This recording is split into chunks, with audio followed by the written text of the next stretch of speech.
Vamos falar então sobre a computação quântica, computadores quânticos e a versus computadores clássicos, tá?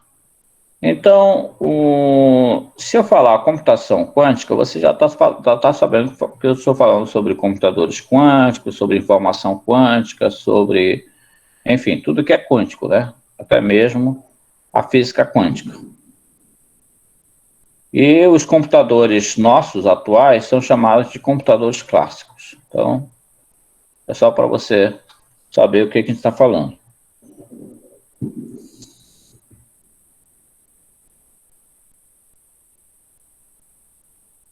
Bom, os nossos computadores clássicos, eles reconhecem somente a unidade elementar de informação, que é o bit, ou CBit, ou bit clássico, que apresentam apenas dois estados, 0 e 1.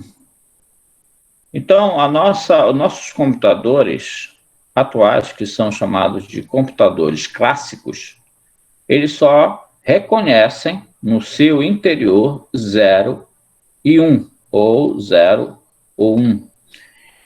Então, aí você pergunta, mas professor, mas eu estou enxergando aqui letras, estou enxergando frases. Como é que é um 0 e 1 se eu não consigo enxergar? Acontece que é exatamente na unidade de armazenamento lá, né? Internamente, ele só consegue enxergar internamente, na parte de hardware, tá? Ele só consegue enxergar 0 e 1, tá? Falso, verdadeiro, sim ou não, ou simplesmente ligado ou desligado, tá? Então, na realidade, é assim que funciona, né? Para quem é da área de elétrica, né? E eu sei que o, o Alex é da engenharia elétrica, ele sabe que lá dentro ele só funciona com 0 e 1, 0 e 1, 0 e 1, 0 e 1, 0 e 1. Não tem mais nada do que isso, tá? Ele só entende isso. Relé ligado, relé desligado, né? Tem ali o capacitor, né? Também. 0, 1, 0, 1. Enfim. Então, qualquer texto pode ser codificado por uma sequência de bits. Então, o que você está lendo aqui, por exemplo, ele é codificado internamente por uma sequência de 0 e 1. Tá? É capacitor carregado ou descarregado. Então, são estados macroscópicos distinguíveis, robustos e estáveis. Não são destruídos quando lidos e podem ser clonados ou replicados sem problema nenhum. Além de poder ser armazenada, a informação pode ser transmitida, comunicada e processada, que é a computação. A informação pode ser quantificada, segundo Shannon, em 1984.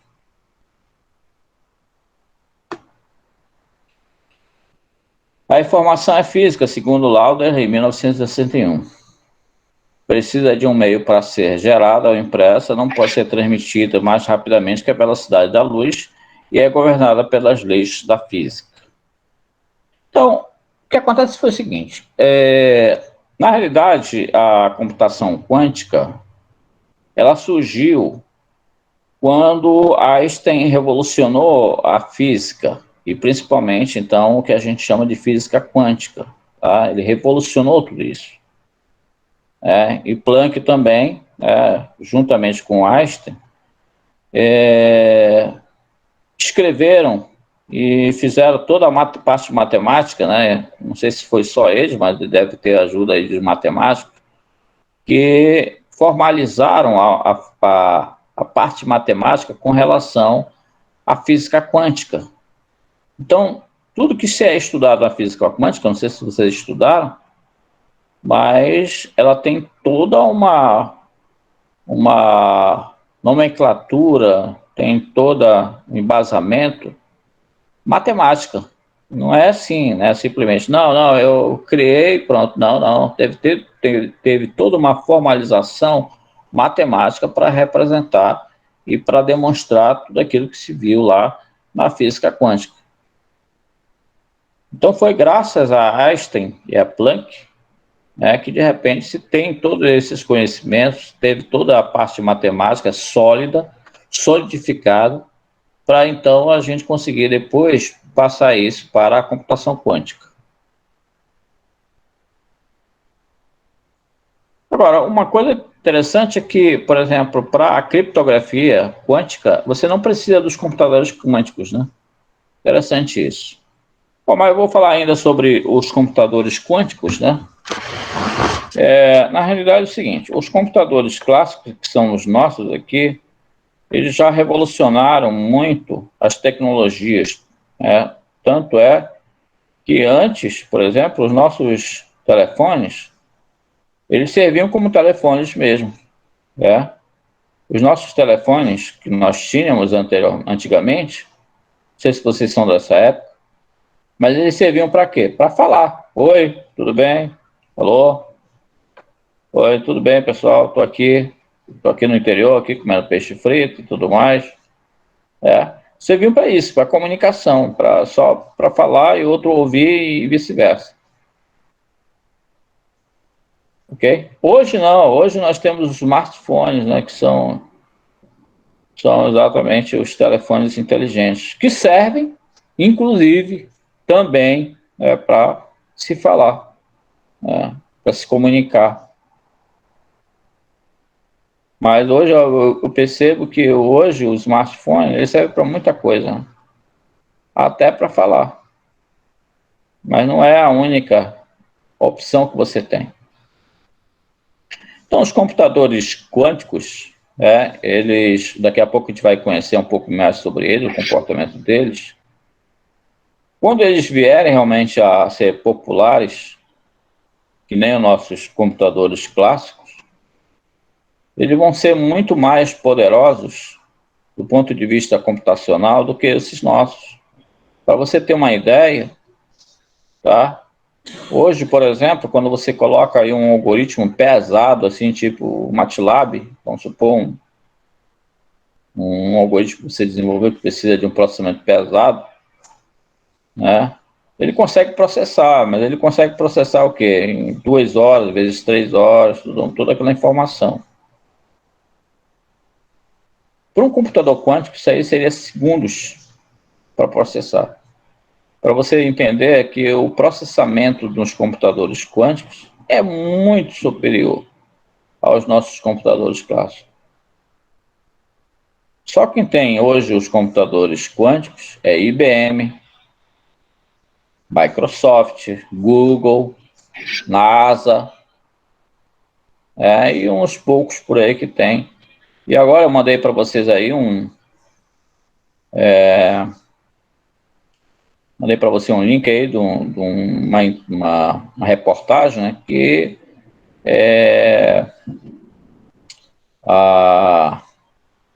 o Senai parece que tá utilizando o computador quântico também. Agora não sei como, não sei se eles compraram ou se de repente estão usando de alguém. Mas o Senai já tem aí uma forma de utilizar os computadores quânticos. Só para você perceber que os computadores quânticos, quando vocês chegarem a tê-lo em casa, um computador quântico, hoje está muito caro, 12 milhões de dólares aproximadamente. Eu não tenho esse quantitativo. Você tem 12 milhões de dólares, não é reais. Dá quase 60 milhões, 60 mil, né? 60 milhões de reais. Dá mais, né? Quase 70 milhões. Bom, vamos lá, continuando. Então, quando os computadores quânticos vierem mesmo para nossos prateleiros, para nossas mesas, você pode jogar o computador, esse computador que você está utilizando, que nem o meu aqui, no lixo, não vai servir para nada, dado o poder de computação que ele vai ter, tá?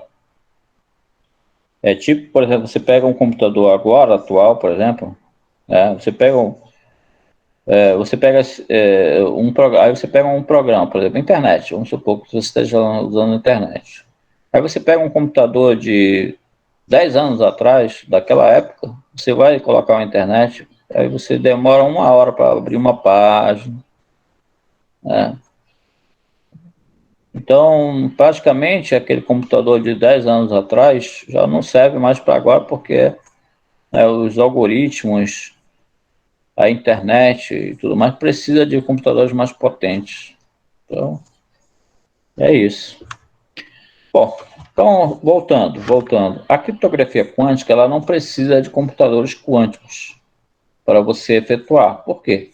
Criptografia quântica, ela é uma, digamos, é um processo de criptografia para você se comunicar com alguém. Hoje a nossa comunicação, ela é baseada no poder dos nossos computadores, né, que não conseguem, por exemplo, fatorar em um tempo limitado, um tempo curto, aliás, um determinado número. Você pega um número, por exemplo, vamos supor, em dois primos, por exemplo, 3 e 5, né? 3 e 5 dá 15. Então, fatorar o 15 é fácil. 15 é 3 vezes 5, são dois primos. Mas aí você pega um número, por exemplo, com 128 bits, número bem grande. Tenta fatorar esse número, sabendo que ele é um produto de dois primos. É complicado. Então, mesmo para os nossos computadores, mesmo com um algoritmo muito bom, fica muito complicado você tentar fatorar um número com dois, sabendo que ele é um produto de dois números primos. Tá? Esse é o algoritmo RSA que a gente vai ver daqui a pouco. Então, a nossa criptografia ela é utilizada nos processos de transações comerciais, bancárias, até pela internet. Ele é seguro, por quê? Porque os nossos computadores, para fazer um negócio desse, para de repente quebrar uma chave, ele levaria 100 anos ou mais para quebrar uma chave. Nos computadores quânticos, se nós conseguirmos um algoritmo para quebrar isso aí, ele conseguiria resolver isso aí em poucos segundos. E aí seria um problema. Como é que você vai trabalhar com uma criptografia que não serve mais na quântica? Aí é necessário novos algoritmos, né? Novos tipos de segurança. Bom, só para você entender como é que a criptografia quântica ela funciona, tá? Ela não precisa de um computador quântico para viabilizar. Por quê? Porque é uma comunicação, você precisa de um canal quântico, tá? Que é possível, porque é um canal onde você vai transmitir luzes, né? E tem que ter replicadores de luzes, porque você vai utilizar uma sequência de fótons, né? Polarizados. E ao longo de um certo caminho, né?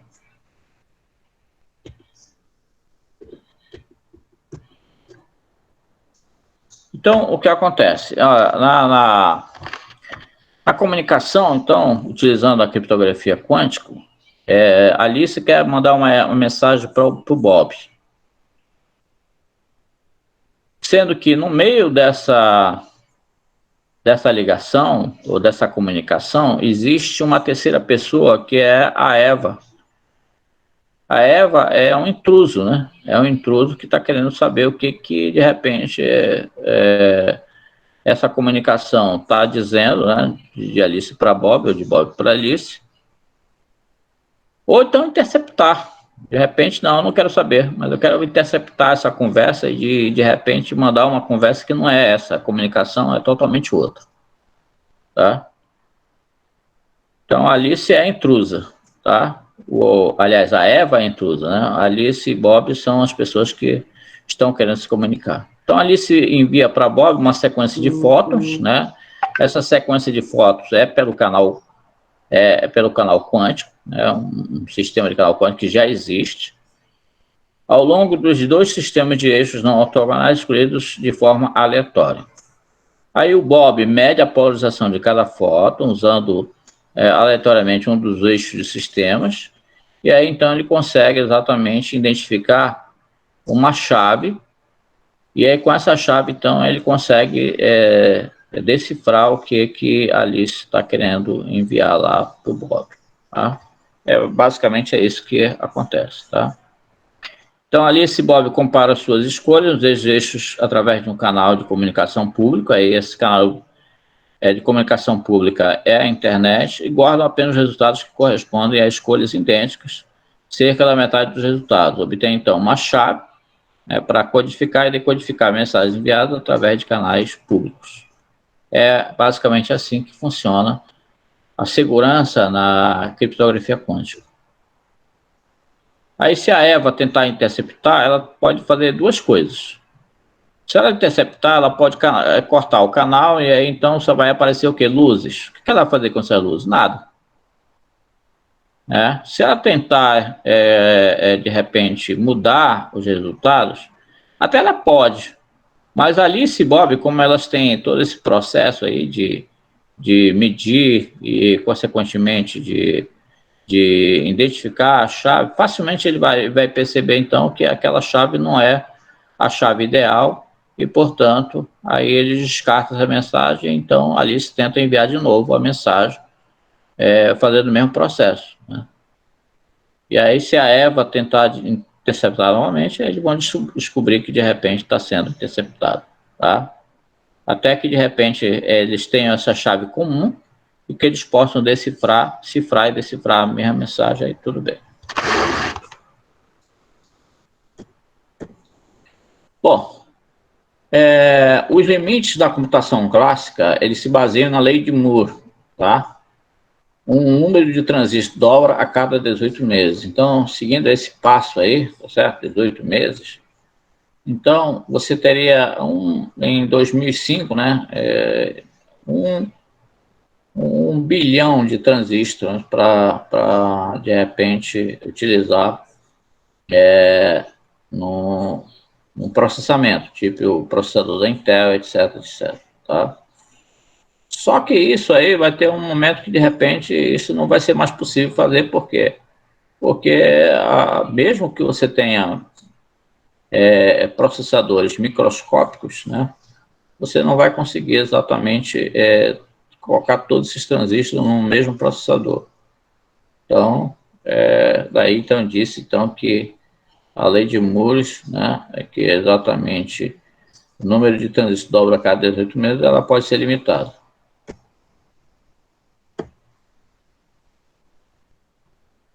Então, como eu tinha falado para vocês, um dos problemas que é difícil é a fatoração. Tá? O RSA, então, ele tem um algoritmo de fatoração conhecido como exponencial no comprimento do número. Como eu falei para vocês, né? Descobrir, por exemplo, qual é a fatoração de 15, que é 3 multiplicado por 5, é fácil. Descobrir número 127, por exemplo, alguma coisa assim. Verificar que é um produto de dois números primos, pode ser fácil. Mas quando você pega um número muito grande, aí não é tão fácil, não. Tá? Não é tão fácil. Mesmo com um melhor algoritmo, você não vai conseguir encontrar exatamente a chave que é baseada exatamente nesse processo, que é o RSA, o processo de encontrar dois números primos e dar a fatoração do número dado, porque os nossos computadores clássicos, eles não conseguem fazer isso, mesmo com um bom algoritmo. Eles levariam cerca de 100 anos para encontrar esse produto, esses dois números. Então, por isso que é difícil essa fatoração e por isso que é segura nossas transações comerciais. Se alguém encontrar uma forma de fatorar isso com os nossos computadores clássicos, você vai ganhar dinheiro. Tá vendo, Alex? Você vai ganhar dinheiro com isso. Encontrar, primeiramente, um algoritmo que fatore que fatore um determinado número com um grau de bits, aí 128 bits, tá? E encontrar os dois números primos que são de explicação. Esse é o primeiro, tá? Segundo, qual é o computador que você vai utilizar? Os computadores clássicos dificilmente, por mais que você encontre o algoritmo que faça isso, e tem já algoritmo que faz isso, mas você levaria aí centenas de anos para descobrir. Ó. Bom, o algoritmo de Shor foi o primeiro algoritmo que a gente teve da computação quântica, tá? Que a gente encontrou, que já existe, né? Que até hoje, eu não sei, já deve ter outros algoritmos, mas o primeiro foi de Shor, tá? E resolveu pequenos probleminhas ainda, tá muito novo ainda, da computação quântica está muito novo, mesmo com os computadores quânticos que nós temos por aí, tá? Mas os algoritmos para esses computadores ainda são muito arcaicos ainda, muito no início, tá? Muito no início. Então vamos precisar exatamente de algoritmos para os novos computadores quânticos ou para a computação quântica. Agora vamos ver o que é interessante. Se os computadores clássicos, que são os nossos computadores, eles utilizam 0 e 1, como é que os computadores quânticos eles funcionam?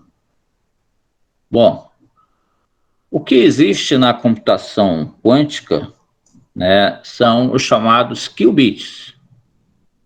Também são zeros e uns, só que não é bem assim, porque olha só, o computador clássico ele funciona somente com 0 e uns ou 0 e 1. Ou é 0, ou é 1, ou é 0, 1. Aí você pergunta, mas professor, e o 0,5? Não existe. Não existe 0,5 para a arquitetura de um computador clássico. Não existe 0,1. Ou é 0 ou é 1. Não tem 0,1. Ou é 0 ou é 1. Já para os computadores quânticos, né, para a computação quântica, existe o 0, existe o 1, mas existe também valores entre 0 e 1. Olha que legal. Então tem um chamado aí, enigma do gato de Schrödinger. Acho que é essa a pronúncia, gato de Schrödinger. Depois você procura na internet, gato de Schrödinger. Esse enigma diz o seguinte: você coloca um gato dentro de uma caixa, tá? Não vai fazer isso não, tá, Alex? Sei que gosta de fazer experiência, mas não vai fazer essa experiência não, pelo amor de Deus. Aí você coloca um gato dentro de uma caixa, tá? E dentro dessa caixa você coloca radiação. Olha que legal, né? Olha que legal, né? Não tem nada legal nisso, não. Mas Alex, não vai fazer isso não, pelo amor de Deus, teu gato, tá? Vai colocar radiação lá dentro dessa caixa. Então deixa o gato lá por um determinado momento, determinado ponto lá, determinado tempo, aliás, tá? Dentro dessa caixa. Dentro do tempo você vai perguntar, o gato está vivo ou morto? Bom, o gato pode estar vivo, pode estar morto, ou pode estar vivo e morto ao mesmo tempo. Interessante isso. É a lei, é o princípio dos computadores, né? Ele pode ser 0 e 1, mas pode ser 0 e 1 ao mesmo tempo. Olha que legal. É o enigma do gato de Schrödinger. É assim. Na realidade, o qubit 0, que é representado dessa forma aqui, que é através os cats, chamado de cats, né? Que você coloca aqui uma barra, aí coloca um sinal de maior, tá? Esse é chamado de cats. Então, aí você tem aqui o qubit 0, é nada mais do que um vetor 1, 0. E o qubit 1 nada mais é do que um vetor 0 e 1. Ok?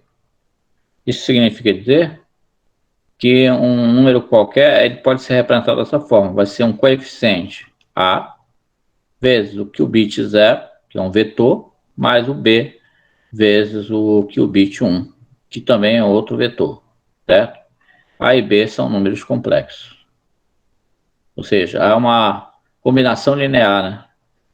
É uma combinação linear aqui de vetores, tá? O A vezes o vetor 0, mais o B vezes o vetor 1. Ou o A vezes o qubit 0, mais o B vezes o qubit 1. A polarização de um fóton, né, o bit quântico, aí tem todo um estudo aí sobre isso, eu não vou entrar em detalhes, só estou dando uma pincelada geral, tá? Existe também o princípio da superposição, tá? Que também é explicado pela física quântica, mas eu não vou entrar em detalhes, tá? Mas existe toda uma álgebra linear que envolve exatamente a física quântica e, portanto, ela vai exatamente de encontro à formalização matemática, tá? Ela tem toda a formalização matemática de tal forma, então, que você pode aplicar todas aquelas regras da álgebra linear aí na física quântica e, portanto, você tem aí a computação quântica, tá? Muito bem. O que é interessante, além da superposição, né, que ele pode ficar, por exemplo, superposição seria aquela casa do gato, né? Ele pode estar vivo, ele pode estar morto, mas ele pode estar vivo e morto ao mesmo tempo. Olha que legal. Ele pode assumir 0, pode assumir 1, pode assumir 0 e 1 ao mesmo tempo. Isso que é a superposição. Bom, aí nós temos aqui algumas pessoas, né? O Richard Feldman, em 1983, o Paul Benioff, em 1982, Delft, 1983, que fizeram um estudo sobre os qubits. Quer dizer, para você fazer esse estudo, você não precisa dos computadores quânticos para exatamente colocar essa teoria, tá? Não, é da física quântica já vem com a física quântica, então se você for estudar a física quântica, já tem todas essas operações aí, que são operações que você utiliza na álgebra linear. Avançada, claro.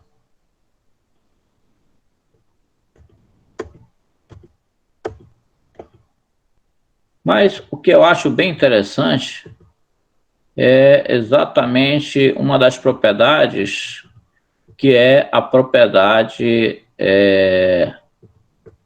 isso aqui é o estado dos emaranhados também, tá? Também que é explicado pela física quântica. Mas o que eu acho interessante é a questão do teletransporte.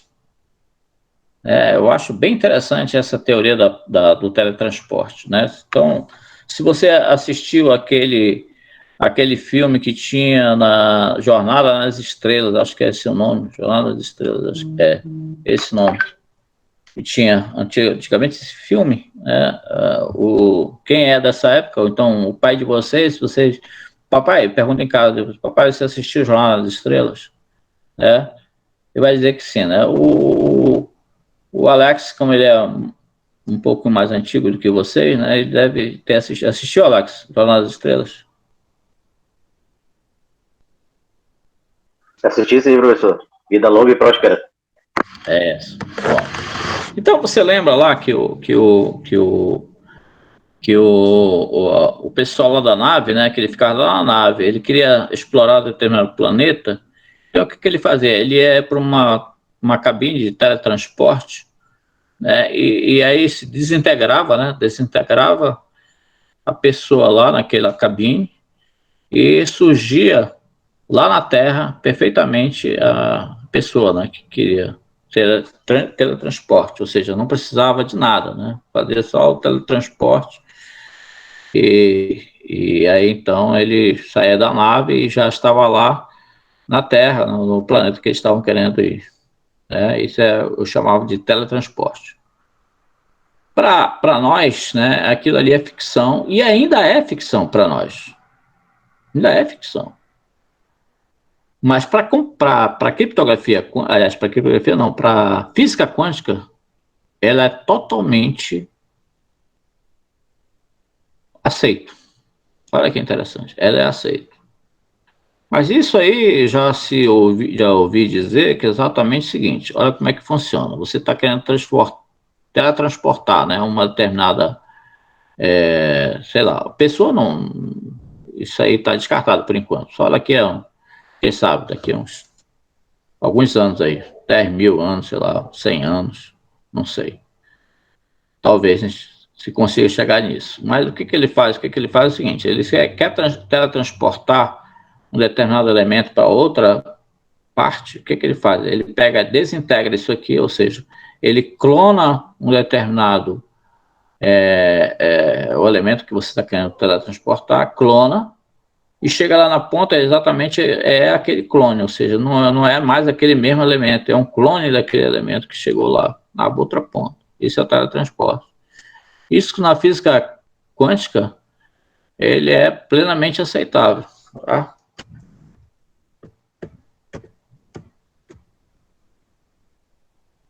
Bom, aí, só que na física quântica ou na computação quântica, tá?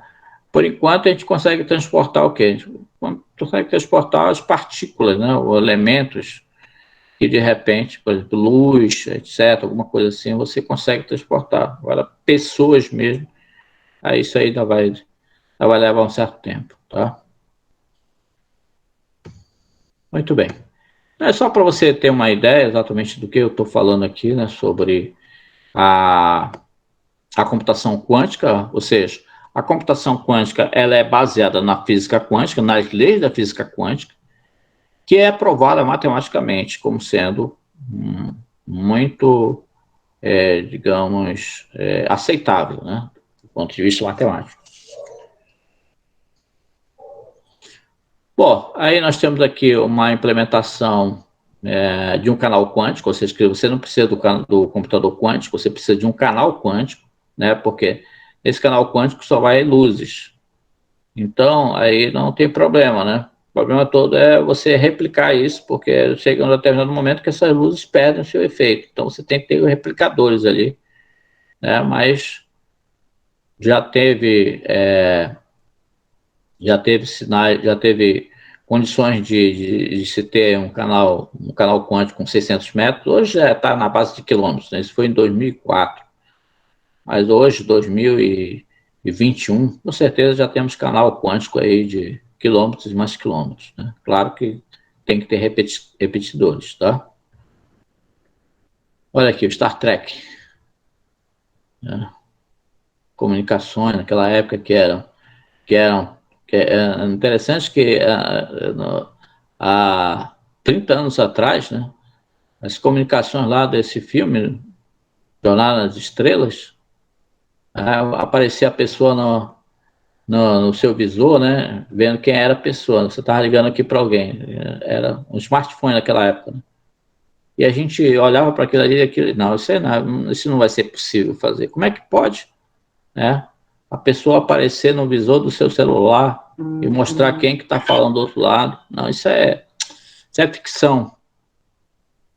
Mas hoje a gente pega os nossos smartphones, é a primeira coisa que você faz, né? É verificar quem é a pessoa que está ligando para você. Né? Se você quiser, já fala com ela diretamente, sem maiores problemas. Mostra a tua cara aí, ele mostra. É você mesmo? Então pronto, conversar. Antigamente nem se pensava nisso.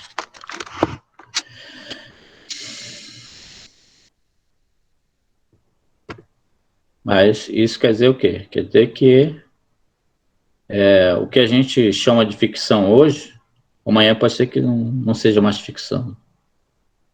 Bom, nós temos vários artigos, né, que foram feitos aí, tá certo? Foram escritos, aliás, desde 2005, mas 2011 nós já estamos aqui, já temos vários artigos, né, inclusive do professor que fez um artigo sobre a criptografia quântica, que está lá no meu livro, também lá nós tem a criptografia que eu desenvolvi, tá certo? Criptografia quântica, está lá no meu livro, tá bom? E não esqueçam, tá? Se você puder adquirir, adquira o livro do professor. É muito interessante você ler. Aí você diz, professor, você vai ganhar dinheiro com isso? Nunca, nunca. Se eu fosse depender da venda de livro, eu estava morto. Já estava passando fome, tá? Não é isso. Mas é bom você ter um livro para você ler, principalmente na pandemia, tá certo? Quanto é que custa, professor? Quantos US$ 1.000 custa? Tá?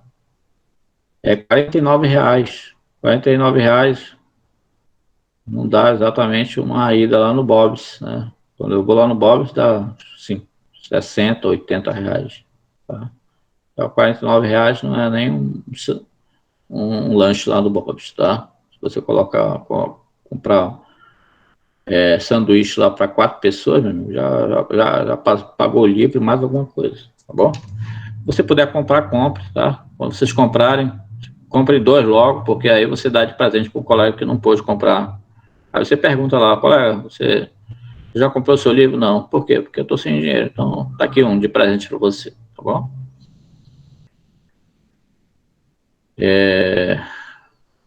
Mas se você não puder comprar, me fale que eu compro um para você. Tá bom? Só mais as pessoas que de repente não puderem comprar.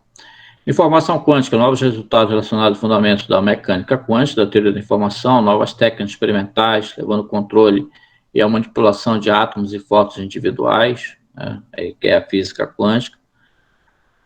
A pretensão, qual seria a pretensão? Utilização da física quântica para melhorar de forma dramática a aquisição, processamento e a transmissão da informação com os novos computadores quânticos que estão surgindo aí. A intensa interdisciplinaridade com a física, com a química, matemática, informática, engenharia, demonstrações realizadas, criptografia, teletransporte, protótipos de computadores quânticos. Ainda há um longo caminho a percorrer, isso é verdade. Mas lembre-se de uma coisa: Deus tem um computador quântico. Isso que é interessante. Bom, vamos lá.